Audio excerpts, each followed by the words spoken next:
अस्सलाम वालेकुम फ्रेंड्स, आज की ताज़ा खबर के साथ दी अरब इन्फो चैनल में आप लोगों के लिए हाजिर हूँ। खरूज ओहदा खिलाफ वर्जी को कफील मनसूख कराया जा सकता है।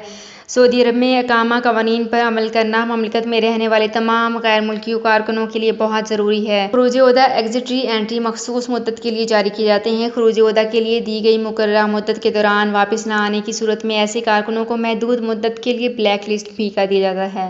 ऐसे अफराद जो खर्जुल याद की कैटेगरी में शामिल हो जाते हैं, इन्हें ममलिकत में 3 बरस के लिए ब्लैक लिस्ट कर दिया जाता है। वो अफराद किसी दूसरे वर्क वीज़े पर ममनुआ मुद्दत के दौरान सऊदी अरब नहीं आ सकते हैं।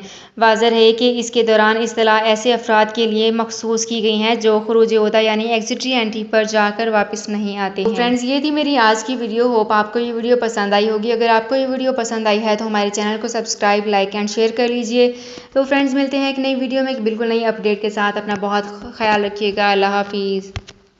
सऊदी अरब में मुकीम गैर मुल्कियों के लिए बहुत बड़ी खुशखबरी आ गई है। अब कोई भी शख्स जो अपने मुल्क जाना चाहता है और उसका इकामा एक्सपायर हो या इकामा वैलिड हो, शिरका बंद हो, मुसस्सा बंद हो या कफील छुट्टी ना लगा रहा हो या कोई भी मसला हो, तो आप हमारे साथ रब्ता करें। हम इंशाअल्लाह आपको 3 दिन के अंदर अंदर एम्बेसी के जरिए आपका खरूज लगाकर आपको आपके मुल्क वापस भेज देंगे। कोई भी इंडियन, पाकिस्तानी, नेपालियन, बांग्लादेशी, श्रीलंकन या किसी भी मुल्क का हो, वो आसानी से बगैर किसी परेशानी के अपने मुल्क वापस जा सकता है। जी हाँ, स्क्रीन पर आपके सामने जो नंबर शो हो रहा है, इस पर आप कांटेक्ट करें। इंशाअल्लाह 3 दिन के अंदर अंदर आपको आपके मुल्क वापस भेज दिया जाएगा। मतलूब केस वाले रब्ता ना करें। शुक्रिया।